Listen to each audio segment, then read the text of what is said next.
இயேசு கிறிஸ்து நாமத்தினால உங்களை யாருக்கும் வாழ்த்துக்கள் கூறுகிறேன். ஆராதனையில புதிய ஏற்பாட்டின் ஆராதனையில புதிய ஏற்பாட்டின் சட்டத்தின்படி தான் நம்ம ஆராதனை பண்ணணும்.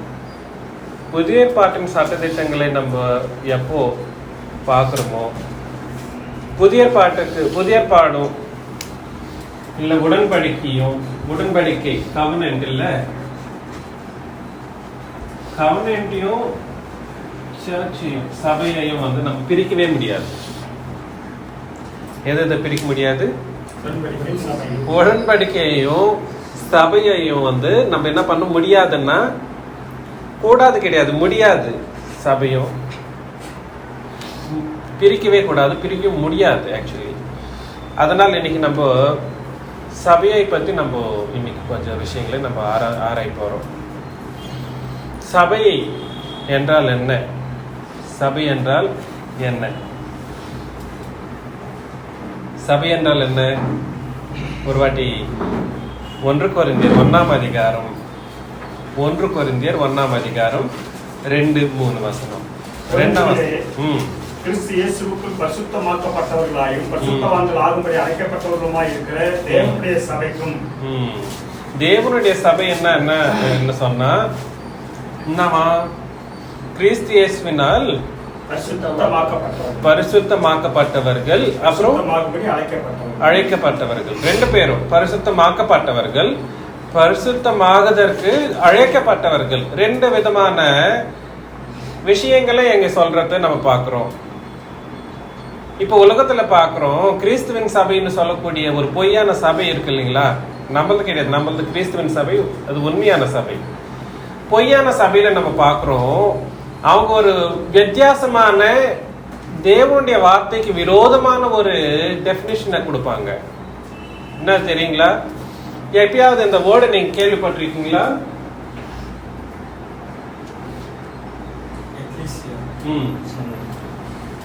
என்னதுங்க? எக்லேசியா என்னது? அழைக்கப்பட்டவர்கள். Correct. Just called out people.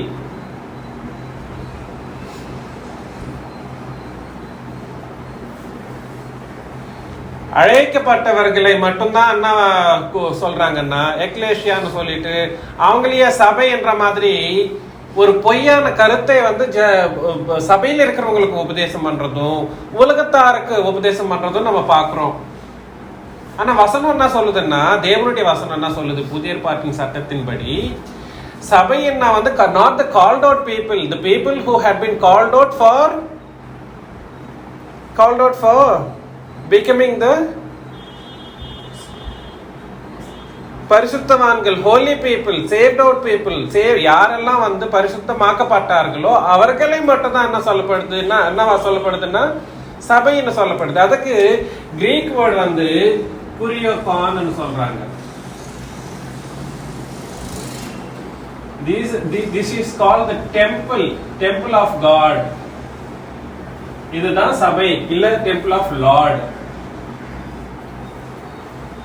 இது புரிஞ்சுக்கணும். நம்ம பேசிக்கலியே ஃபெயில். உலகமெங்கும் அழிக்கிறதற்கு தகுதியுள்ளவர்களே, உலகத்தில் இருக்கிற எல்லாருமே, பாவிகள் எல்லாமே என்னவா இருக்காங்க?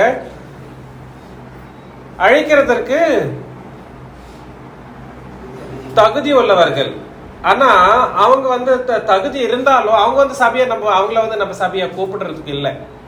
சபை என்னன்னா, யாரெல்லாம் கிறிஸ்து இயேசுவின் ரத்தத்தினால கழுவப்பட்டாங்களோ அவங்க மட்டும்தான், அப்படின்னா பரிசுத்தப்பட்டார்களோ அவர்களை மட்டும்தான் தேவனானவர் என்ன கூப்பிடுறாருன்னா சபை. அதனால சபை என்றதுக்கு ஒரு வித்தியாசமான விதத்துல உலகத்துல இருக்கிறவங்க உபதேசம் பண்றாங்க. அது தேவனுடைய வார்த்தைக்கு விரோதமானது. அது 1. 2, சபை என்றீங்க. சபை என்னங்க, நாங்களும் கிறிஸ்துவின் சபை என்ற மாதிரி இருக்கலாம், இல்ல நாங்களும் டினாமினேஷன், நாங்களும் அதே பைபிள் தானே பிடிச்சிட்டு உபதேசம் பண்றோம். இன்னும் டினாமினேஷன் இன்னைக்கு சொல்றாங்க. டினாமினேஷன் காரங்கள் அதை தான் சொல்றாங்க. சபையை நம்ம ரொம்ப சீரியஸா எடுத்துக்கினாதான் சத்தியம் புரியுமே. சபையை சீரியஸா எடுத்துக்கினாதான் சத்தியம் புரியும். சபையை சீரியஸா நம்ம எடுத்துக்கலன்னா சத்தியம் என்னைக்குமே புரியாது. புரியுதுங்களா? அப்போஸ்தலர் நடபடிகள் 20ஆம் அதிகாரம் 27, 28. அப்போஸ்தலர் நடபடிகள் 20ஆம் அதிகாரம் 27, 28. எல்லாருடைய இரத்த பலிக்கும் நீங்கி நான் சுத்தமாய் இருக்கிறேன் என்பதற்கு உங்களை இன்றைய தினம் சாட்சிகளாக வைக்கிறேன். ஆகையால் உங்களை குறித்தும் தேவன் தம்முடைய சுயரத்தத்தினாலே சம்பாதித்துக் கொண்ட தமது சபையை மேய்ப்பதற்கு பரிசுத்த ஆவி உங்களை கண்காணிகளாக 27 அதுனா 26 படிங்க நர்வாட்டி மேல போங்க. தேவனுடைய ஆலோசனையில் ஒன்றையும் நான் மறைத்து வைக்காமல். என்னங்க? தேவனுடைய ஆலோசனையில் ஒன்றையும் நான் அந்த ஆலோசனைன்னு சொல்லக்கூடிய அந்த வார்த்தை இருக்கு இல்லைங்களா? அங்க வந்து ஆக்சுவலி ஆலோசனை கிடையாது. ப்ரீடிஸ்டைன் என்னது? முன்குறிக்கப்பட்ட சபை என்ற ஒரு வார்த்தையை அங்க உபயோகப்படுத்துறார். முன்குறிக்கப்பட்டது. எப்போ ஒரு முன்குறிக்கப்பட்டதான்? உலகம் தோற்றதுக்கு முன்னாடியே முன்குறிக்கப்பட்டதுன்ற மாதிரி அங்க வசனம் நம்மளுக்கு சொல்லுது. எப்பங்க? உலகம் தோற்றத்துக்கு முன்னாடியே. அதனால சபை என்றது வந்து தேவனுடைய ஆலோசனையில் இருக்கு. எப்போ? உலகம் தோற்றத்துக்கு முன்னாடி. ஆனா அது எப்போ வந்துச்சு வெளியில பார்த்தா 28ஆம் வசனத்துல, ஆகையால் உங்களை குறித்தும் தேவன் தம்முடைய சுயரத்தத்தினாலே சம்பாதித்துக் கொண்ட தமது சபையை மேய்ப்பதற்கு போதும். தேவன் தம்முடைய சுய ரத்தத்தினால் என்ன பண்ணாராம்? சம்பாதித்து கொண்டார். அதனால சபை வந்து சபையை குறித்த சரியான விஷயங்கள் நம்ம வந்து மனசுல வச்சுக்கணும். நம்பர் 1 என்ன நம்ம என்ன பார்த்தோம்னா, சபைன்னா யாரெல்லாம் சபைன்னு உட்கார்ந்துட்டா அது வந்து சபை கிடையாது. அவங்க என்ன பண்ணிருக்கணும்? இயேசு கிறிஸ்துவின் ரத்தத்தினால கழுவப்பட்டு பரிசுத்தமாக்கப்பட்டவர்களா இருக்கணும். 1. அவங்கள மட்டும் தான் என்ன கூப்பிடணும்? சபைன்னு கூப்பிடணும். 2, சபை வந்து எப்போதைக்கு அப்போ உருவாக்கப்பட்டது கிடையாது. நம்பர் 1, அது எப்போ உருவாக்கப்பட்டது? எப்பத்திலிருந்து இருக்கிற மாதிரி சொல்லப்படுதுன்னா, உலகம் தோற்றத்துக்கு முன்னாடி தேவனுடைய ஆலோசனையில இருக்கு. ஆனா அது எப்போ அதுக்கு ரூபம் எப்போ வந்துச்சுன்னா, எப்போ இயேசாண்டவர் சிலுவையிலே தன்னுடைய ரத்தத்தை, தேவன் என்று சொல்லப்படி இயேசாண்டவர் தன்னுடைய ரத்தத்தை எப்ப சிந்தினாரோ அந்த ரத்தத்தின் மூலமாக என்ன ஏற்பாடு பண்ணப்பட்டது? சபை என்றது சம்பாதிக்கப்பட்டது, இல்ல ஏற்பாடு பண்ணப்பட்டதுன்றத நம்ம பார்க்கிறோம். புரியுதுங்களா? இது வந்து நாங்க பரவாயில்ல, எப்படி இருந்தாலும் எந்த பேர் வச்சுக்கலாம், எந்த இது இருந்தாலும் 66 புஸ்தகங்களை நாங்க படிச்சுட்டு நாங்க சபையா கூடிக்கிறோம், உட்கார்ந்துக்கிறோன்ற மாதிரி சொன்னா வந்து அதெல்லாம் வந்து சரியான ஆலோசனை கிடையாது. நம்பர் 3, சபை வந்து ஒன்னே. சபை எத்தனைங்க? ஒரே சபை. இன்னைக்கு தெருவுக்கும் சபை எங்க இருக்கு? தெருவுக்கும் ஒரு சபை இருக்கு. சபைன்றது வந்து ஒன்னே தான். எங்க இருந்தாலும் அது ஒன்னே இருக்கணும்ன்றது வந்து தேவனுடைய ஆலோசனை. அதுவும் கூட சரி, தேவனால இயேசு ஆண்டவர்னாலையும் பரிசுத்த ஆவியானவர்னாலையும் முன்குறிக்கப்பட்டது. அந்த plan of salvation, plan of church is never been decided only by God. பிதாவாகிய தேவன் மட்டும்தான் அது வந்து முன்குறித்தார்ன்ற மாதிரி ஒண்ணு இல்ல.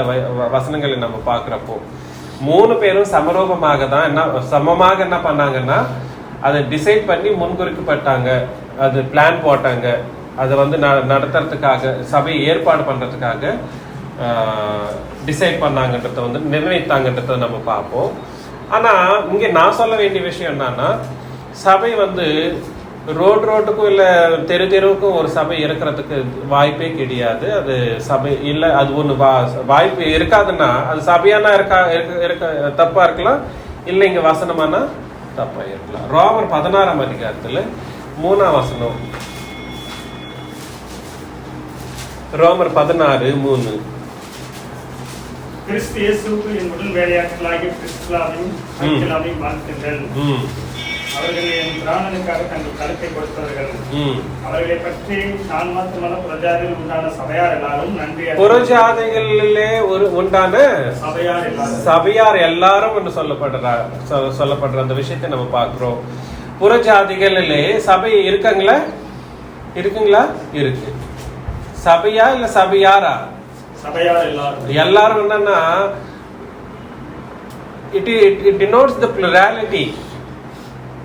Pluralistic அங்க நம்ம வந்து பேசுறத நம்ம பார்க்கிறோம். புரியுதுங்களா? தமிழ் என்ன சொல்றோம்? பன்மை. ஏகவச்சனம் அந்த சிங்குலாரிட்டி ஒருமை பன்மை.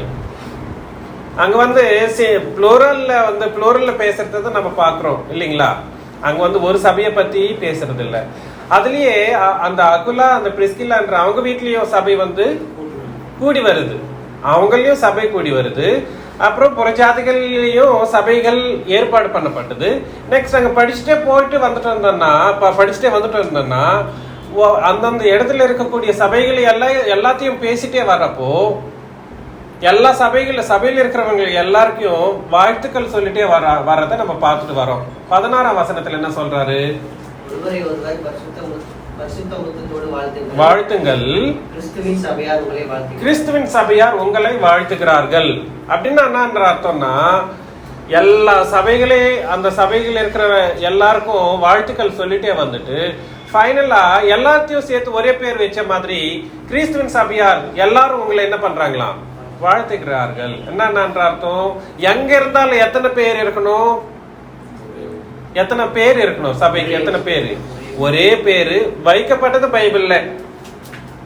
பைபிள்னா புதிய ஏற்பாட்டின் சட்டத்தின்படி சபைகள் எந்த இடத்துல இருக்கட்டும், எந்த ஜனமா இருக்கட்டும், அவங்க எல்லாத்துக்கும் எத்தனை பேர் வைக்கப்பட்டது? கிறிஸ்துவின் சபை என்ற ஒரே பேர் தான் வைக்கப்பட்டதாக நம்ம வசனங்களை படிக்கிறோம். இப்ப நமக்கு புரிய வேண்டியது என்னன்னா, அப்பா நான் கிறிஸ்துவின் சபையில தான் நான் இருக்கிறேன்னு நினைச்சிட்டவங்க வந்து இந்த வசனத்தை படிக்கிறப்போ கொஞ்சம் சந்தோஷமா இருப்பாங்க. அப்ப நானும் அதே கிறிஸ்துவின் சபை தான்பா, ஒன்றும் பரவாயில்ல, எனக்கு வந்து கஷ்டமே இல்லை, நான் வசனத்தின்படி தான் கிறிஸ்துவின் சபையை உட்கார்ந்துட்டு இருக்கிறேன் என்ற மாதிரி யோசனை பண்ணிட்டு அது கரெக்ட் கிடையாது. ஏன்னா சபை ஒன்றா இருக்கிறதுன்ற ஒரு விஷயம் நமக்கு எப்படி தெரியும், எப்படி புரியுதோ அதே மாதிரி சபையை அது கிறிஸ்துவின் சபை என்று அழைக்கப்பட வேண்டும் என்றால், எப்படிங்க சபையை அது கிறிஸ்துவின் சபை என்று அழைக்கப்பட வேண்டும் என்றால் அதுக்காக ஒரு பர்டிகுலர் கான்செப்ட் ஒன்று இருக்கு. நீங்க கிறிஸ்துவின் சபைங்க என்ன சொல்லிட்டா வந்து அது கிறிஸ்துவின் சபை ஆகணும்னா அதுக்கு டெஃபினிஷன் ஒன்று இருக்கு. அதுக்கு ஒரு கண்டிஷன் தேவனானவர் வச்சிருக்கார்.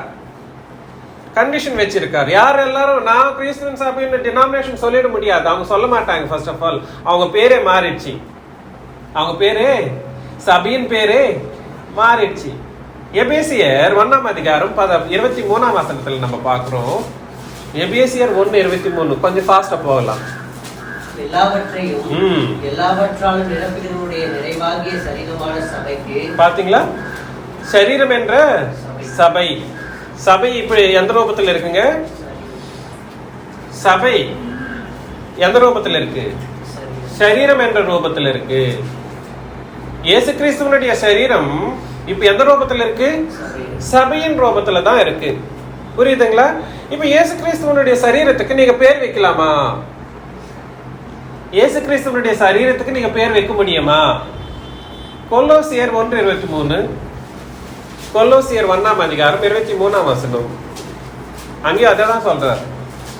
அந்த சுவிசேஷம் வானத்தின் கீழ் இருக்கிற சகல சிருஷ்டிகளுக்கும் பிரசங்கிக்கப்பட்டு வருகிறது. அதற்கென்றே பவுலாகிய நான் ஊழியக்காரனானேன். இப்பொழுது நான் உங்கள் நிமித்தம் அனுபவிக்கிற மன்னிக்கணும் 1:18. அவரே சபையாகிய சரீரத்துக்கு தலைவர். சபை என்றது இப்போ எந்த ரூபத்தில் இருக்குங்க? சரீரத்தின் கிறிஸ்துவின் சரீரத்தின் ரூபத்தில் இருக்கு. இல்லை வைஸ் வெர்சா, எப்படி வேணும்னாலும் பார்க்கலாம். கிறிஸ்துவின் சபை வந்து எந்த ரூபத்தில் இருக்கு? சரீரத்தின் ரூபத்துல தான் இருக்கு. இந்த கிறிஸ்துவின் சரீரம் எனக்கூடிய சரீரத்துக்கு நீங்க பேர் புதுசா வைக்க முடியாது. அப்படி வச்சீங்கன்னா கிறிஸ்துவுக்கு எத்தனை பேர் வர வேண்டியதா இருக்கு? எத்தனை பேருங்க? நீங்க கூகுள்ல ஒரு வாட்டி சர்ச் பண்ணி பாத்தீங்கன்னா 3.7 மில்லியன்ஸ் ஆஃப் த சர்ச்சஸ் என்ற மாதிரி நம்ம பார்ப்போம்.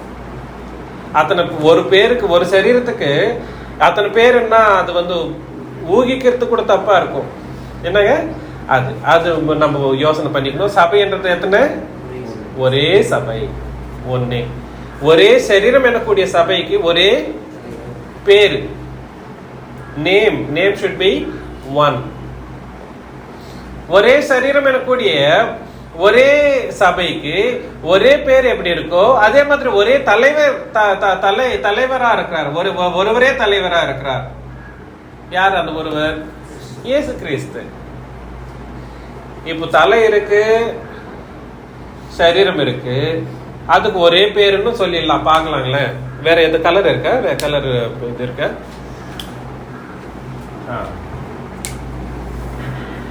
பாருங்களேன், தலை யாருங்க?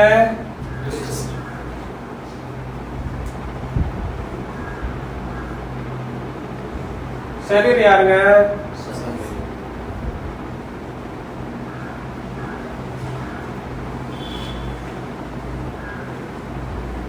இது தலை இல்லைங்களா? இது பாடி. இது ரெண்டுத்தையும் சேர்த்தா சர்ச் ஆஃப் கிரைஸ்ட்னு சொல்றான். தி சர்ச் ஆஃப் கிரைஸ்ட்னு கூட சொல்லிடலாம்.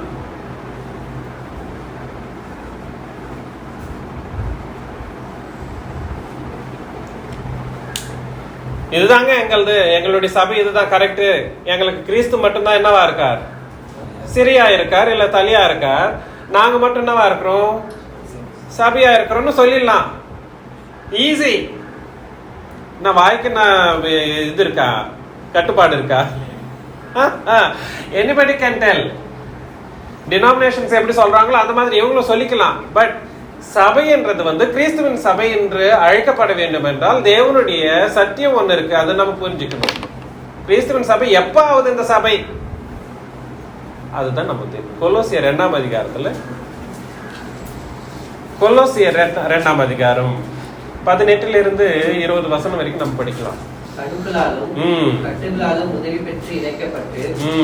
என்னங்க? கடுக்களாலும் கட்டுக்களாலும் இணைக்கப்பட்டு தேவ வளர்ச்சியாய் வளர்ந்திருக்கிற சரீரம் முழுவதையும் ஆதரிக்கிற தலையை பற்றி அங்க சொல்லிட்டாரு, ரூல் கொடுத்துட்டாருங்க. என்ன ரூலுங்க?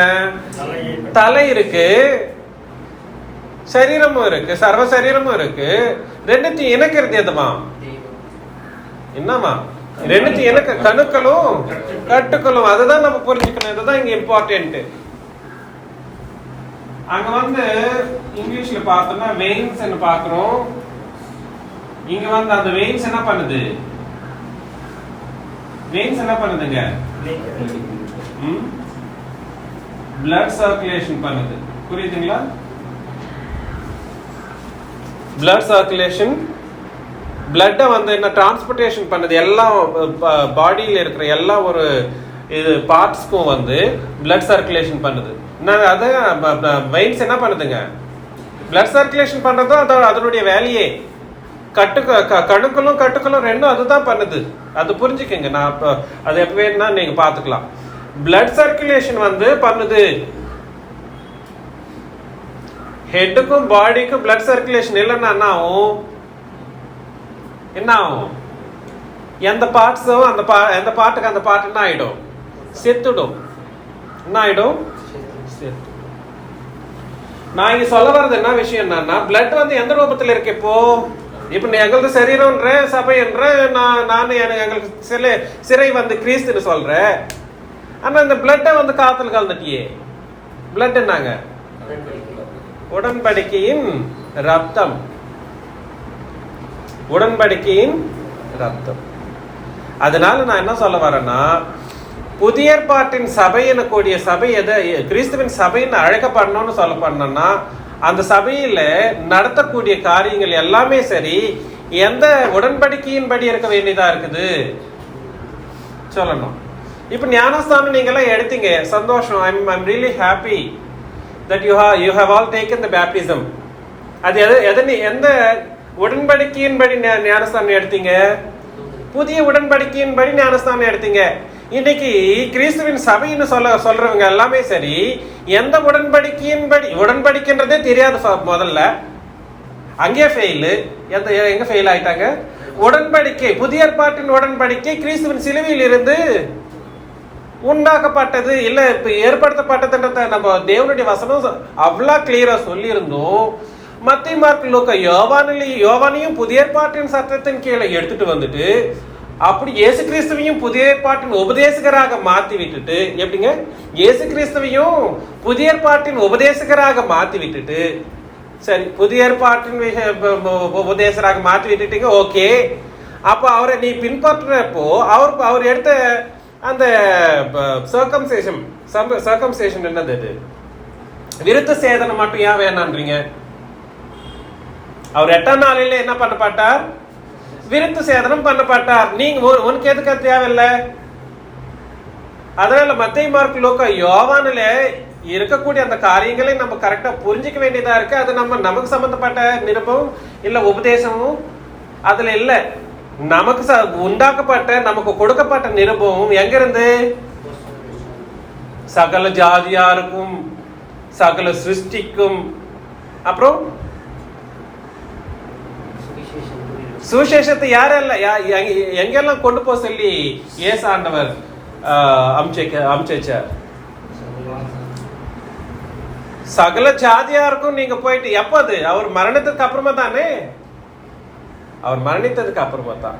அதனால நான் என்ன சொல்ல வரேன்னா, கிறிஸ்துவின் சபையில நான் ஞானஸ்தானம் எடுத்துட்டுன்னு ஒரு சகோதரர் சொல்லிட்டாருங்கன்னு வச்சுக்கீங்களேன். நெக்ஸ்ட் கேள்வி என்ன வரணும்? 2 கேள்வி வரணும். ஒன்னு, உங்களுடைய கிறிஸ்துவின் சபையிலே புதிய ஏற்பாட்டின் சட்டதிட்டங்களை பற்றி உபதேசம் பண்றாங்களா? அதன்படி உபதேசம் அதன்படி சுவிசேஷம் சொல்ற அந்த தகுதி அவங்களுக்கு இருக்கா? அதை நம்ம வெரிஃபை பண்ணிக்கணும். 2, இவங்க எடுத்து ஞானஸ்தானம் எதன்படி எடுத்தாங்க அதை நம்ம கண்டுக்கணும். ஞானஸ்தானம் கரெக்டா இருந்தாதான் நீ சபையில கரெக்டா சேர்க்கப்பட்ட. எங்க ஞானஸ்தானம் கரெக்டா எடுத்து இருந்தாதான் நீ எங்க சேர்க்கப்பட்ட? சபையில சேர்க்கப்பட்ட. அந்த ஞானஸ்தானம் இல்லாத எல்லாம் சேர்ந்த ஞானஸ்தானம் எடுத்துட்டுன்னு வச்சுக்கீங்களேன். எல்லாம் சேர்ந்ததா ஞானஸ்தானம் எல்லாம் சேர்ந்து இருந்தா ஞானஸ்தானமே கிடையாது. ஃபர்ஸ்ட் ஆஃப் ஆல் அது it's wrong concept all together.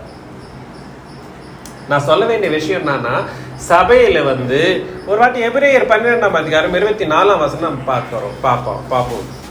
12:24.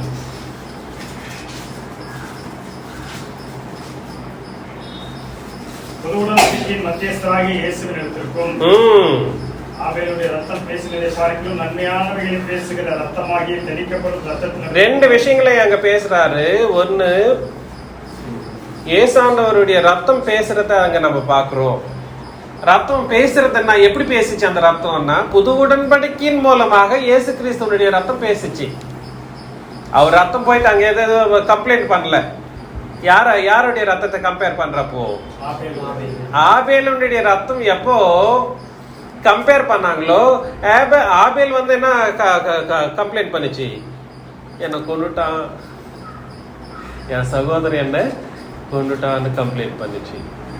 இங்க அந்த மாதிரி இல்லை. இது கிருபையின் வார்த்தைகளை பேசின ரத்தம். இது ஐயோ, இந்த மனுஷர்கள் எல்லாரும் நரகம் போயிட்டு சேர போறாங்க. பிதாவாகிய தேவனே, உமக்கு விரோதமாக பாவம் செஞ்சு அந்த பாவத்தினால வரக்கூடிய மரணம், அந்த மரணத்தினால வரக்கூடிய தேவனுடைய உக்கிரகம் என்னவா இருக்கும்? பாவம், பாவத்தினால மரணம், மரணத்தினால உக்கிரகம் எனக்கூடிய நரகம். பாவத்திற்கு ரட்சிப்பு தேவை, பாவத்துக்கு மன்னிப்பு தேவை, மரணத்துக்கு ஜீவன் தேவை, நரகத்துக்கு ஜீவன் உக்கிரத்துக்கு இல்ல இந்த நரகத்துக்கு ரட்சிப்பு தேவை. பாவம், மரணம், உக்கிரகம் இல்ல நரகம், அதுக்கு சமமான அதுக்கு விரோதமான காரியங்களை இயேசு கிறிஸ்து நமக்காக கொடுக்கிறதுக்காக பாவத்திலிருந்து மீட்பு, மரணத்திலிருந்து ஜீவன், அப்புறம் நரகத்திலிருந்து பரலோகம், ரட்சிப்பு. இது எல்லாமே சரி ரோமர் 5ஆம் அதிகாரத்துல சொல்றாங்க. நீங்க அப்புறம் படிச்சுக்கங்க, அது ஃபுல்லா படிக்கணும். ரோமர் 5ஆம் அதிகாரத்துல அது எல்லாமே கிளியரா சொல்லிடுறாரு. நான் இப்ப என்ன சொல்ல வரேன்னா, அது எல்லாமே சரி, அதுக்காக தான் நான் என்ன ஆயிருக்கேன். ஏசாண்டர் என்ன ஆனார்? தன்னுடைய ரத்தத்தை சிந்தி அந்த ரத்தத்தின் மூலமாக சர்வ உலகத்தையும் என்ன பண்ணார்? சர்வ உலகத்தையும் மன்னிக்கிறதுக்காக ஒரு வாய்ப்பை கொடுத்தார். அதை நம்ம என்ன பண்ணணும்? சரியான முறையில கடைபிடிக்கணும். அந்த ரத்தம் என்ன ரெட்டா ஒரு லிக்விட ஊத்தி உங்களை கழுவி அமுச்சு வச்சிடறாரா? அந்த மாதிரி ஒண்ணு இல்லையே. இப்ப ரத்தத்தின் மூலமாய் கழுவப்படுறதுன்னா என்னன்ற அர்த்தம்னா, கிறிஸ்துவின் ரத்தத்தின் மூலமாய் கழுவப்படுறதுன்னு அர்த்தம்னா, கிறிஸ்துவின் புதிய உடன்படிக்கையின்படி சொல்லுங்க, ஞானஸ்நானம் எடுக்கிறது. ரத்தத்தினால கழுவப்படுறதுன்னா புது ரெட் கலர்ல ஒரு லிக்விட ஊத்தி மூஞ்செல்லாம் காலெல்லாம் போட்டு கழுவி நீ பரிசுத்தமாக்கப்பட்ட என்று சொல்றது கிடையாது. அந்த மாதிரி ஒரு தப்பான சிந்தனையோட பண்ணக்கூடிய காரியம் கிடையாது. அது ரத்தத்தின் மூலமாக கழுவப்படுறதுன்னா புதிய ஏற்பாட்டின்படி ஞானஸ்தானம் பெறுகிறது தான். யாரெல்லாம் புதிய ஏற்பாட்டின்படி ஞானஸ்தானம் பெறுறாங்களோ அவங்க மட்டும்தான் என்ன வாக்கப்பட்டாங்க, பரிசுத்தவான்கள் ஆக்கப்பட்டாங்க. அவங்க மட்டும்தான் என்ன இருக்காங்க, கிறிஸ்துவின் சபையில ஒரு அவயவமா இருக்காங்க, ஒரு பார்ட்டா இருக்காங்க. அவங்க புரியுதுங்களா? நம்பர் 1. நம்பர் 2, இதுலயே நம்ம பாக்குறோம், இது என்னது, கவர்னன்ட் இல்லைங்களா?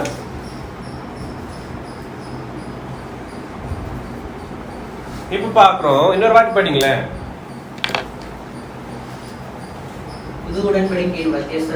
அது இல்லப்பா, கொலோசியர் 2ஆம் அதிகாரம் 18 இருந்து.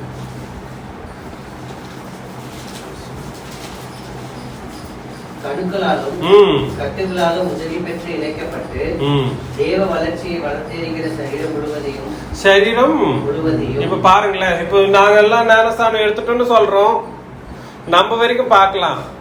இப்போ யார் வராங்க? முதல்ல நம்ம எங்க இருந்து பார்த்தோம்னா, ஃபர்ஸ்ட்லயே ஃபெயில் ஆன கிறிஸ்துவின் சபையை பார்த்தோம். அவங்க எப்படி ஃபெயில் ஆனாங்க, அவங்க என்ன எதன்படி ஞானஸ்தானம் எடுத்தாங்கன்றதால நம்ம பாக்குறோம். 66 புஸ்தகங்களையும் உபதேசித்து ஞானஸ்தானம் பெற்று நாங்க பரிசுத்தவான்கள் மாதிரி நடிச்சுட்டு திரிகிற அந்த கிறிஸ்துவின் சபையில இருக்கிறவங்கள நம்ம பார்த்தோம். 2, உலகத்துல டினாமினேஷன்ஸ் என்ன கூடிய அந்த சபையாரும் கூட சரி என்னவா இருக்காங்க, அவங்க அந்த சபையில இல்ல, அவங்க நேமே மிஸ்மேட்ச் ஆயிருச்சு, அவங்க இல்லவே இல்லை. 3, சபையில இருக்கிறவங்க என்ன பண்ணணும், எல்லா இன்னொரு வாட்டி படிங்க அந்த வசனத்தை.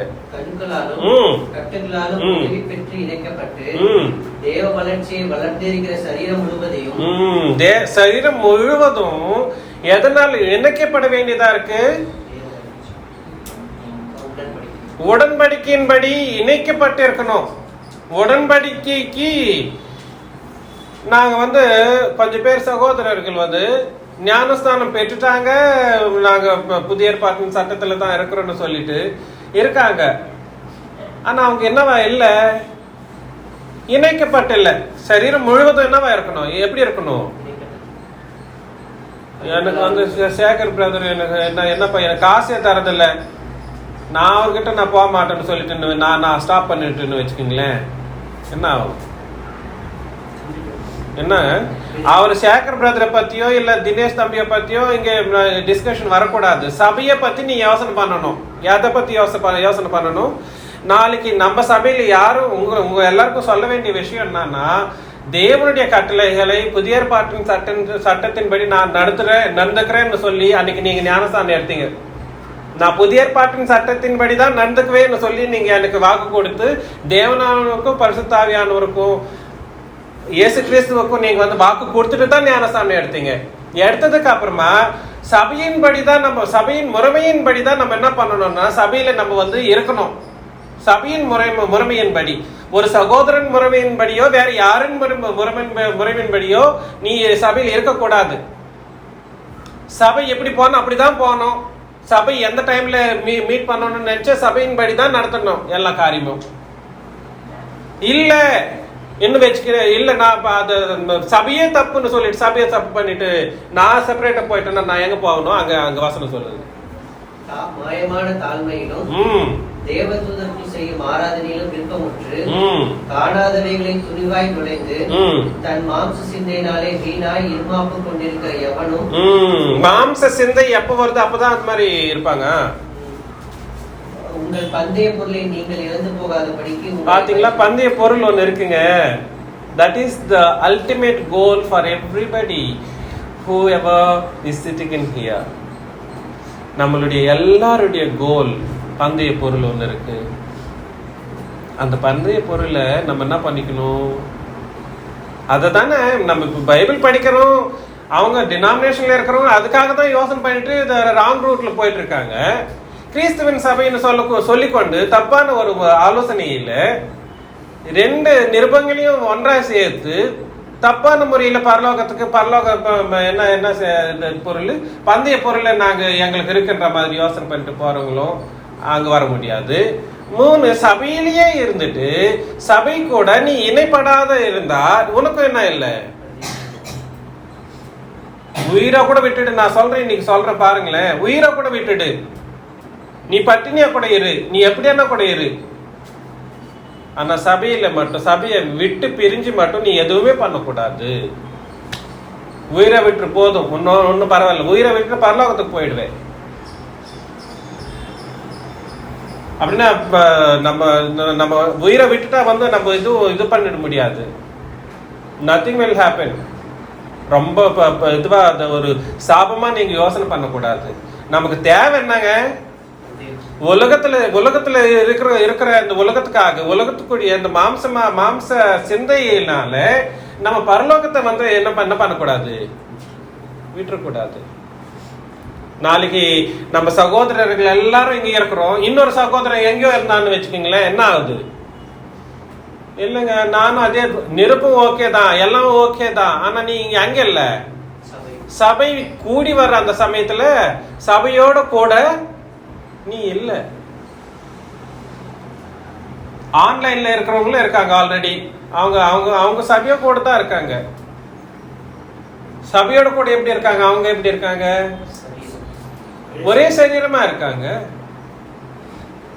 அதுக்குதான் சொல்றாரு, இன்னொரு வாட்டி பார்க்கலாம் அந்த வசனத்தை, நம்ம தப்பு ஒண்ணு இல்லை. 1 கொரிந்தியர் 10ஆம் அதிகாரம் 16-17 போதும். நாம் ஆசீர்வதிக்கிற ஆசீர்வாதத்தின் பாத்திரம் கிறிஸ்துவின் இரத்தத்தில் ஐக்கியமாய் இருக்கிறது அல்லவா?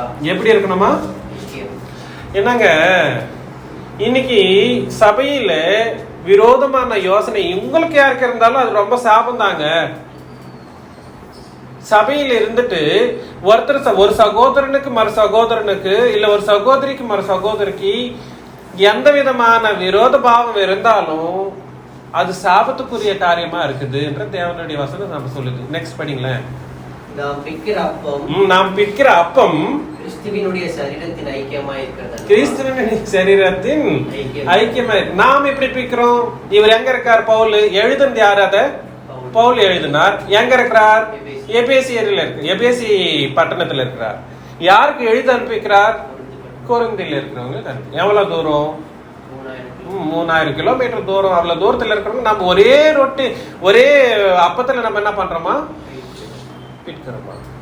அது எப்படி? இப்போ ஜெட்ல போனாலும் அவ்வளவு ஸ்பீடா போக முடியாது ஒரே நாளில். நெக்ஸ்ட், அந்த ஒரே அப்பத்தில் நாம் எல்லாரும் பங்கு பெறுகிறபடியால் அநேகரான நாம் ஒரே அப்பமும் ஒரே சரீரமாய் இருக்கிறோம். அநேகராகிய நாம் அப்படின்னா நீ எங்க இருந்தாலும் கூட சரி, அததான் நான் ஆன்லைன்ல சொல்ற சகோதரர் சகோதரிகளுக்கும் சரி, நீங்க எதுவும் கவலைப்பட தேவையில்லை. உங்களுக்கு தேவையான காரியங்கள் இங்க நடந்துட்டு இருக்கு, நீங்களும் சேர்ந்து இருக்கீங்க. ஆனா சேராதவங்களை பத்தி அவங்க யோசனை பண்ணிக்கணும், அவங்க பயப்படணும்.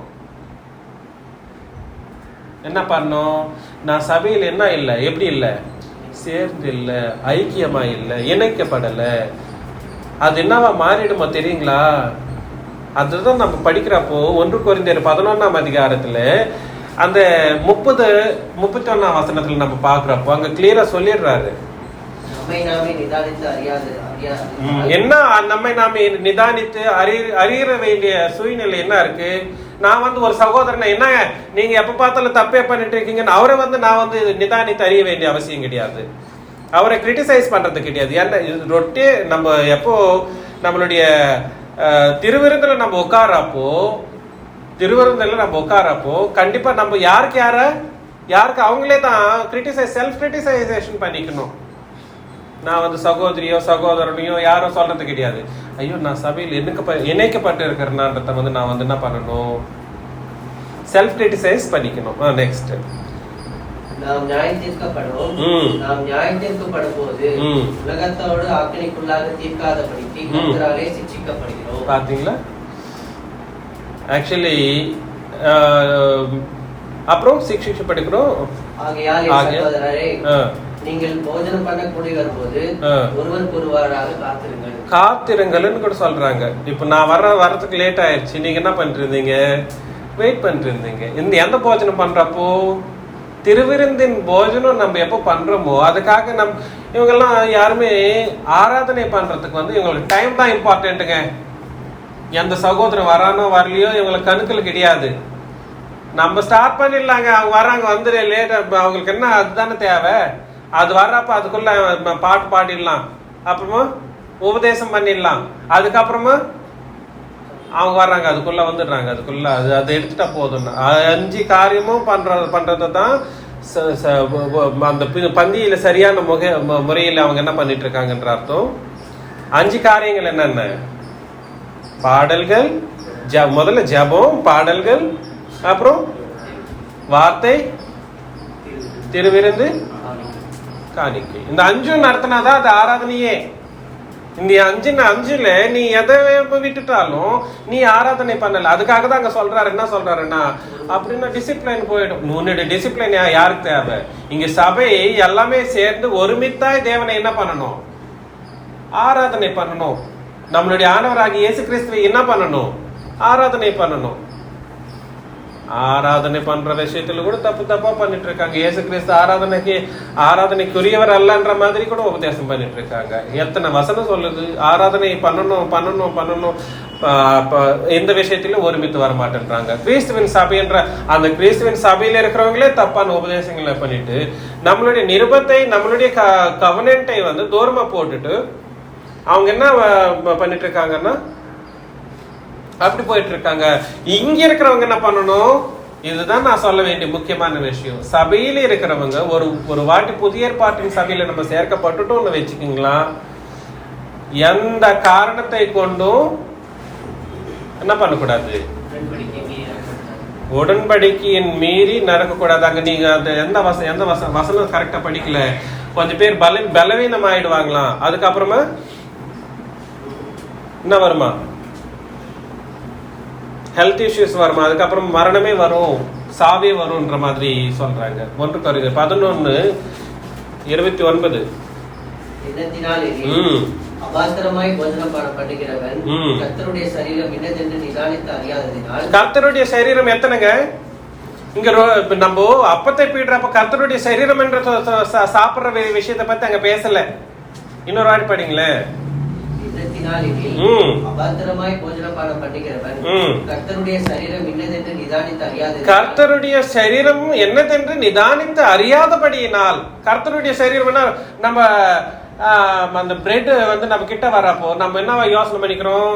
அது கர்த்தருடைய சரீரம், அது வரப்போ அது கர்த்தருடைய ரத்தம்னு நம்ம யோசனை பண்ணிக்க கூடாது. அதை பத்தி அங்க பேசல. கர்த்தருடைய சரீரம் என்னதென்று நிதானித்து அறிய வேண்டிய விஷயம் என்னன்னா, நான் ஒரே சபையில இணைக்கப்பட்ட இருக்கிற வந்து என்ன யோசனை பண்ணணும்? நிதானித்து இணைக்கப்படுறதுதான் இங்க இம்பார்ட்டன்ட். நான் சபையிலே, நான் புதிய ஏற்பாட்டின் சபையிலே ஞானஸ்தானம் பெற்றுட்டுன்றவங்கெல்லாம் வந்து என்னன்னைக்கெல்லாம் எந்த ஞாயிற்றுக்கிழமையில நம்ம உட்கார்ந்துட்டு ஆராதனை பண்றோமோ, என்னுடைய சகோதரிக்கு என்னுடைய சகோதரனுக்கு எனக்கு ஏதாவது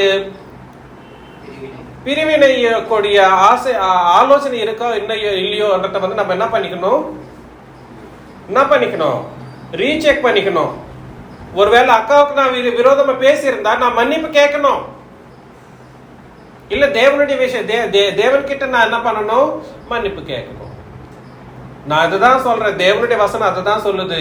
அங்க வந்து சரீரம்ன்றத வந்து அப்பமாக சொல்லப்படல, சரீரம் என்றத மட்டும்தான் சொல்லி நெக்ஸ்ட் என்ன சொல்றாரு பாருங்களேன்.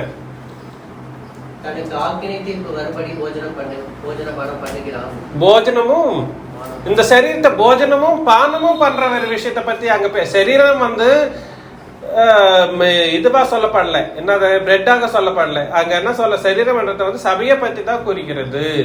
சரீரம் என்றது ஒரே சபையில நான் இருக்கிறேன்னா, இணைந்து இருக்கிறேன்னா, ஐக்கியப்பட்டு இருக்கிறேன்னான்றத பத்தி தான் அங்க பேசுற ஒரு விஷயமே. அதை வந்து நம்ம என்ன பண்ணணும்? எப்பயெல்லாம் நம்ம வந்து திருவிருந்துல கை வைக்கிறோமோ அப்பெல்லாம் வந்து நான் அது வந்து நீங்க செல்ஃப் கிரிட்டிசைஸ் பண்ணிக்கிட்டு தான் அதை வந்து நீங்க கை வைக்கணும். இதுதான் நான் தேவனுடைய வசனம் நமக்கு இன்னைக்கு சொல்லி கொண்டிருக்குது. நெக்ஸ்ட் சரி, இப்போ 4 விஷயங்க பார்த்துங்க. என்ன ஒரு நம்ம 1 டெஃபினேஷன் பார்த்தோம். யாருங்க சபை என்றால் யாரு? எக்லேசியான்றது வந்து சபை. கிறிஸ்துவின் சபையில் இருக்கிற எல்லாரும் இதுதான் சொல்லுவாங்க. இது ரொம்ப ரொம்ப தப்பு. எல்லாரும் இதுதான் சொல்லுவாங்க. நீங்க போய் கேட்டு பாருங்க, யாரை கேட்டாலும் இதுதான் சொல்லிட்டு இருப்பாங்க. அது called out people are never been called the church. குரியோகான் இல்ல, டெம்பிள் ஆஃப் காட். நம்ம தான் சபை. சபைன்றது வந்து யாருங்க? பரிசுத்தமாக்கப்பட்டவர்கள். பரிசுத்தமாக்கப்பட்டவர்களுக்கு, பரிசுத்தமாக்கப்படுதலுக்கு அழைக்கப்பட்டவர்களுடைய சமுதாயமே என்னவா இருக்கு? சபையா இருக்கு. இன்னைக்கு ஞானஸ்தானம் இடக்கலன்னு வச்சுக்கீங்களேன். ஆனா புதிய ஏற்பாட்டின் சட்டத்தின்படி அவங்களுக்கு ஆர்வம் இருக்கு. நானும் அந்த சபையில சேரணும், நானும் அந்த சத்தியத்தை கத்துக்கணும்னு வந்து உட்கார்ந்துட்டு இருக்கிறவங்க யாராவது இருந்தாங்க, அவங்கள கூட வந்து நம்ம வந்து தூரமா வைக்க வேண்டிய அவசியம் கிடையாது. அவங்களையும் நம்ம கூட சேர்த்துக்கலாம். ஆனா அவங்களுக்கு வந்து கர்த்தருடைய பந்தியில நம்ம அவங்க கொடுக்கறதுக்கு அவங்க எடுத்துக்கணும்னா நம்ம வந்து தடைக்க கூடாது, தடை பண்ணக்கூடாது. அவங்க எடுத்துக்கணும்னு அவங்க இஷ்டம். ஆனா நம்ம சொல்ல வேண்டியதை சொல்லிட்டோம். அவங்க இன்னும் எதில் இல்லைன்ற அர்த்தம், சபையில் இல்லைன்ற அர்த்தம். அது அவங்களுக்கு தான் தெரியணும். தெரிஞ்சதுக்கு அப்புறமா அவங்க எடுத்துக்கணும்னா அது அவங்களுடைய சாபம், அவங்களுக்கு போயிடும். நம்ம வந்து அதை சொல்லக்கூடாது. நம்ம சொல்ல வேண்டியதை ஆல்ரெடி ப்ரீச் பண்ணி ஆயிடுச்சு. திருப்பி சொல்லி நீங்க எடுக்கக்கூடாதுன்னு பர்டிகுலரா சொல்ல வேண்டிய அவசியம் நமக்கு கிடையாது. புரியுதுங்களா நான் சொல்றது? 1 2 நம்ம என்ன பண்ணோம்னா, நம்ம இன்னும் ஆலோசனை பண்ணோம்னா, சபை என்றதை வந்து தேவனாலையும் இயேசு கிறிஸ்துவனாலையும் பரிசுத்த ஆவியானவரினாலையும் உலகம் தோற்றத்துக்கு முன்னாடியே முன்குறிக்கப்பட்டது. அதுதான் நம்ம பார்த்தோம். அது முன்குறிக்கப்பட்டு இருந்தாலும், அவங்களுடைய ஆலோசனையில இருந்தாலும், எப்ப அது வெளியில வந்துச்சு, எப்ப ஏற்பாடு பண்ணப்பட்டது? அது கிறிஸ்து என்னைக்கு சிலுவையிலே ரத்தத்தை சிந்தினாரோ அந்த ரத்தத்தின் மூலமாக சபையானது உண்டாக்கப்பட்டது. அதுதான் நம்ம பார்த்தோம். அதுக்கு முன்னாடி அந்த சபை இருக்கா? அந்த சபையே இல்லை. 3வது என்ன பார்த்தோம்? சபையில அந்த சபைன்றது வந்து ஒரே சரீரமா இருக்கு. அந்த சபை எத்தனை சரீரம்? ஒரே சரீரம். ஒரே சரீரத்துக்கு 3.7 மில்லியன் நேம்ஸ் வைக்க முடியுமா? இந்த தம்பி இங்க பிரவீன் சொல்றாரு, சந்தோஷம், ஓகே, நிஜமான பேரு. நாளைக்கு அமெரிக்கா போயிட்டாருன்னு வச்சுக்கீங்களா, அங்க வேற பேர் வச்சுட்டு அவரு காரியம் நடத்திட்டு இருந்த அவரை என்ன சொல்லுவோம்? அப்புறம் ஆஸ்திரேலியாவுக்கு போறாரு, திருப்பி அங்கேயும் வேற பேர் வச்சுட்டா, அந்த மாதிரி ஏரியாவுக்கும் பேர், தெருவுக்கும் பேர் வச்சுட்டு பண்றதெல்லாம் வந்து சரியான முறை கிடையாது. அது ரொம்ப பாவம், ரொம்ப தப்பு. ஏன்னா இயேசு கிறிஸ்துவனுடைய ஒரே சரீரத்துக்கு பேர் வைக்கக்கூடிய அதிகாரம் உலகத்துல எந்த மனுஷனுக்கும் கிடையவே கிடையாது. அதனால எல்லாமும் ஃபெயில் ஆயிடுச்சா? ஃபெயில் ஆயிடுச்சு. 4வது என்ன பார்த்தோம்னா, ஒரே சரீரம் எனக்கூடிய சரீரம், எங்களுக்கும் சரீரம்னு சொல்லி ஒரே பேர் வச்சுட்டாங்க. இப்ப உலகத்துல நாங்களும் கிறிஸ்துவின் சபைன்னு சொல்றாங்க. என்னங்க, நாங்களும் கிறிஸ்துவின் சபைன்னு சொல்றவங்க இங்க அவங்களும் ஃபெயில் ஆகுறாங்க. எப்படின்னா, அந்த ரத்தம் மட்டும் இல்ல, அவங்களுக்கு பேரு மட்டும் என்ன இருக்கு? என்ன ரத்தம் இல்ல? உடன்படிக்கையின் ரத்தம் இல்ல. வேற என்ன ரத்தம் இருக்கும்? பிசாசுக்கு ரத்தம் இல்ல. பிசாசுக்கு ரத்தம் இல்ல. ஒரு வாட்டி எபிரேயர் 10ஆம் அதிகாரம் 29ஆம் வசனம், அந்த வசனம் நீ அந்த வார்த்தையை சொல்லிட்டேன்றதுனால நான் சொல்ல வேண்டிய அந்த வசனத்தை சொல்றேன். 10:29. ஆக்சுவலி 28, 29 ரெண்டும். மோசேயினுடைய பிரமாணத்தை தள்ளுகிறவன் இரக்கம் பெறாமல் 2-3 சாட்சிகளின் வாக்கினாலே சாகிறான். என்னங்க மோசேயின் பிரமாணம்? என்னது? நியாய பிரமாணம். அப்படின்னா ஓல்ட் கவர்னன்ட் இல்ல, பழைய ஏற்பாடு, நியாய பிரமாணம். அதன்படி யார் அதுக்கு விரோதமாக பண்ணாலும் என்ன சொல்றாங்க, என்ன பண்றாங்களாம்? இரக்கம் பெறாமல் 2-3 சாட்சியின் வாக்கினாலே சாகிறான். மன்னிப்பே கிடையாது. பழைய ஏற்பாட்டு காலத்துல அது செல்லுபடியில் இருக்கிறப்போ அதுக்கு விரோதமா பேசின யாருமே சரி, உயிரை விட்டுடணும், சாவடிச்சிடணும், அவ்வளவுதான். புரியுதுங்களா? அங்கெல்லாம் வந்து புதிய ஏற்பாட்டின் சட்டத்தின் மாதிரி கிருபை என்ற ஒரு வார்த்தைக்கு புதிய ஏற்பாட்டுல தாங்க கிருபை, கிருபைக்கு அப்புறம் மன்னிப்பு, மன்னிப்புக்கு அப்புறம் அன்பு, அன்புக்கு இதெல்லாம் ரொம்ப சேர்ந்ததா இருக்கு. எல்லாமே சேர்ந்தது புதிய ஏற்பாடு. பழைய ஏற்பாட்டுல வந்து பழைய ஏற்பாடு யாரெல்லாம் வந்து கடைபிடித்துட்டு இருந்தாங்களோ அவங்க கடைபிடிக்கிற அந்த சமயத்துல எல்லாமே சரி, அதுக்கு விரோதமா பேசின யாருமே சரி உயிர் விட்டு வாழ முடியவே முடியாது. அதுக்கப்புறமா தேவனுடைய குமாரனை காலின் கீழ் மிதித்து தன்னை பரிசுத்தம் செய்த உடன்படிக்கையின் ரத்தத்தை அசுத்தம் என்று எண்ணி கிருபையின் ஆவியை நிந்திக்கிறவன் எவ்வளவு கொடிதான ஆக்கினைக்கு பாத்திரவானாய் இருப்பான் என்று யோசித்து பாருங்கள். தன்னை பரிசுத்தமாக்குவதற்கு பரிசுத்தம் செய்த உடன்படிக்கையின் ரத்தம், பரிசுத்தம் செய்த உடன்படிக்கையின் ரத்தம். இப்போ ஒரு சகோதரனை இருக்கிறாங்க, அவங்க என்ன பிரதர் நீங்க எந்த ரத்தத்தின் படி பரிசுத்தம் பாத்தீங்கன்னு கேள்வி கேட்டேன்னு வச்சுக்கோங்களேன். எந்த ரத்தம்வாங்க? கிறிஸ்துவின் ரத்தம் சும்மா சொல்லுவாங்க. அவங்களுக்கு அவங்களுடைய விஷயங்களை நம்ம கேட்டோம்னா இன்னும் கொஞ்சம் டீப் டைவ் பண்ணணும்னு வச்சுக்கோங்களேன். பழைய ஏற்பாடு அது இல்லாம இது இல்லை, எது இல்லாம பழைய ஏற்பாடு இல்லாம புதிய ஏற்பாடு இல்லை, அது போதிக்காம இது உபதேசம் பண்ணவே முடியாது, அது அந்த வசனம் எடுக்காம இந்த வசனம் உபதேசமே பண்ண முடியாதுன்ற மாதிரி எல்லாம் உலகத்துக்குரிய ஆலோசனை முறையில நான் ஞானஸ்தானம் எடுத்துட்டேன்னு சொல்லுவாங்க. எபிரேயர் 9ஆம் அதிகாரம் 10லிருந்து 8லிருந்து கூட படிக்கலாம், 8லிருந்து 14 வரைக்கும் படிங்க.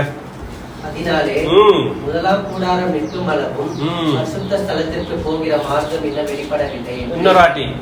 அதனாலே முதலாம் கூடாரம் என்னதுங்க? அது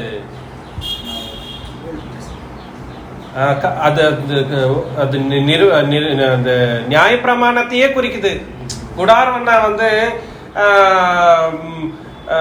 அந்த என்னது டென்ட் கிடையாது, அது கிடையாது. அந்த ஆராதனையின் சட்டதிட்டங்களை குறிய அந்த நிருபத்தை குறிக்கிற அந்த ஒரு வார்த்தை அது. அப்படின்னா என்ன அர்த்தம்னா அந்த பழைய ஏற்பாட்டின் சட்டதிட்டங்கள் எவ்வளவு காலமா அது இருந்துச்சோ அது வரைக்கும் கூட சரி அதிபரிசுத்த ஸ்தலத்துக்கு போகக்கூடிய அந்த மார்க்கம் என்ன வெளிப்படுத்தப்பட்டதா படலையா? அப்படின்னா என்ன அர்த்தம்? இங்க பாருங்களேன், இது முதலாம் கூடாருங்க. முதலாம் கூடாரத்திலேயே உங்களுக்கு தெரியும் இல்லைங்களா, அதுல 2 பார்ட்டிஷன்ஸ் இருக்கும். ஒன்னு வந்து மோஸ்ட் ஹோலி, ஒன்னு வந்து ஹோலி.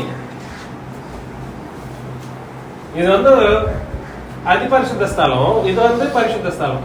இது ஒரே கூடாரமே என்ன புரியுதுங்களா? இங்க வந்து பேசிக்கொண்டிருக்கிறது இந்த மோஸ்ட் ஹோலிய பத்தி இந்த இடத்துக்கு போறதுக்கு மார்க்கம் இல்லைன்றத பத்தி பேசலாங்க. ஏன்னா அப்போ வருஷத்துக்கு ஒரு வாட்டி போவாங்க.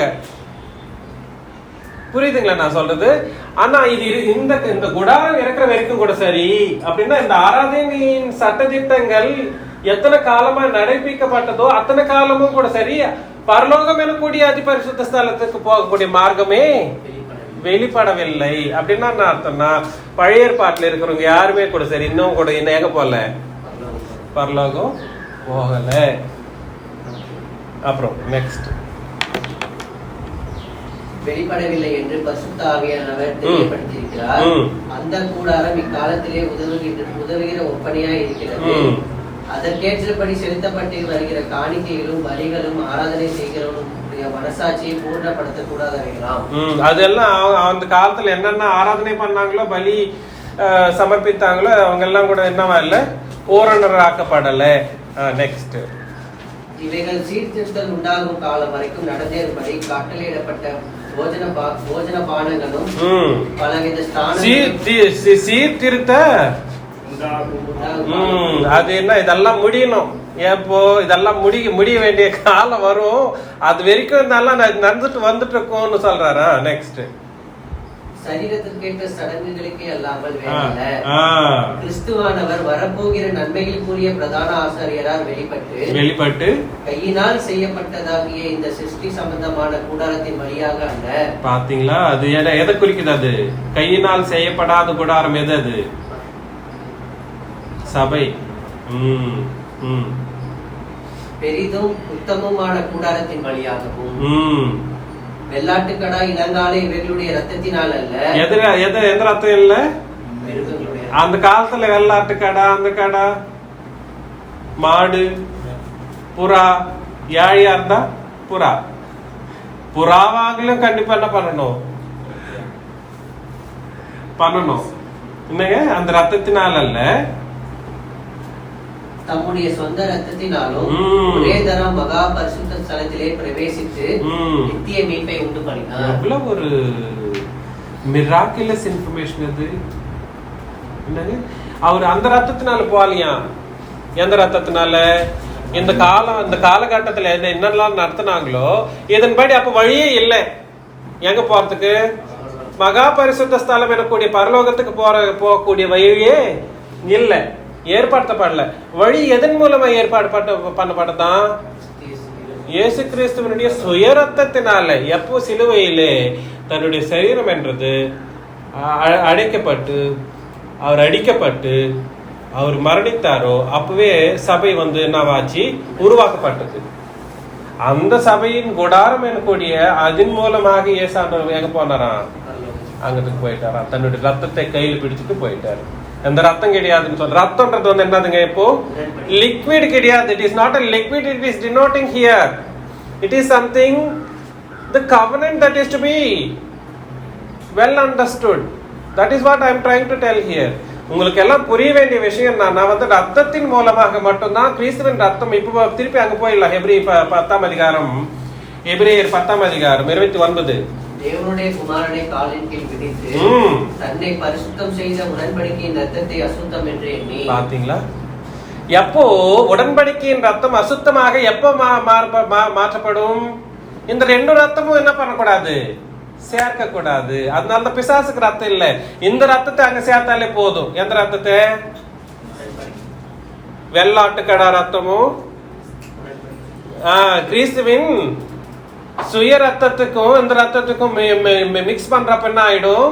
இயேசு கிறிஸ்துவனுடைய ரத்தம் அபவித்திரமாக மாற்றப்படும், அசுத்தமாக மாற்றப்படும். அது ரொம்ப ரொம்ப பாவமான ஒரு காரியம். அவங்களுக்கு மன்னிப்பே கிடையாது. பழைய ஏற்பாட்டுல அந்த நிருபத்துக்கு விரோதமா பேசினாலே தேவனானவர் விட்டு விடல. இது எவ்வளவு பெரிய பாவம் தெரியுங்களா? நெக்ஸ்ட் படிச்சிருங்க, கண்டிப்பா கம்ப்ளீட் பண்ணிடுங்க. கிருபையின் ஆவியை நிந்திக்கிறவன் எவ்வளவு கொடிதான ஆக்கினைக்கு பாத்திரவானா இருப்பான் என்று யோசித்து பாருங்கள். கொடிதான ஆக்கினைக்கு பாத்திரம். உங்க மத்தியில ரெண்டு இருக்கு. பரலோகம் போகணும்னா வழி எதன் மூலமா போக முடியும்? இது மூலமா போக முடியுமா? அப்ப வழியே இல்லைன்னு சொல்றாங்க. இப்ப வழி இருக்கு. எங்க போறதுக்கு? பரலோகம் போறதுக்கு வழி இருக்கு. ஆனா அந்த வழி கிறிஸ்துவனுடைய ரத்தம் கூடிய புதிய ஏற்பாட்டின் சட்டத்திலே வச்சுட்டார் தேவனானவர். நீ இத்தனை தெரிஞ்சிட்டோம், இதை புரிஞ்சுக்கணும். சரி, புரிஞ்சுக்கல, ஓகே. நான் சொல்லியும் புரிஞ்சுக்கணும், இப்ப ஓகே. நான் அந்த ஒரு சபையில நான் கலந்து இல்லைன்னா, இந்த ஒரே சபையிலே நான் ஐக்கியப்பட்டு இல்லைன்னா நான் போக முடியுமா? நான் போக முடியாது. ரெண்டு, இந்த சபைன்னு சொல்லிக்கொண்டு ரெண்டுத்தையும் கிறிஸ்துவனுடைய ரத்தத்தை அசுத்தமாக மாற்றி கொண்டிருக்கிறவங்க அவங்க போக முடியுமா?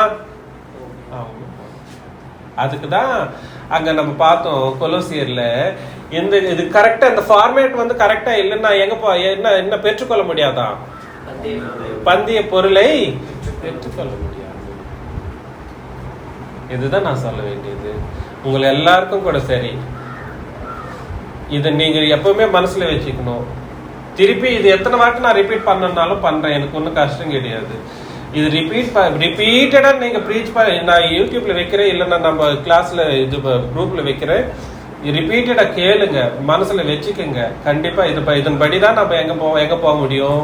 பரலோகம் போக முடியும். ஃபைனலா 10ஆம் அதிகாரம், அதே 10ஆம் அதிகாரம் 20-22.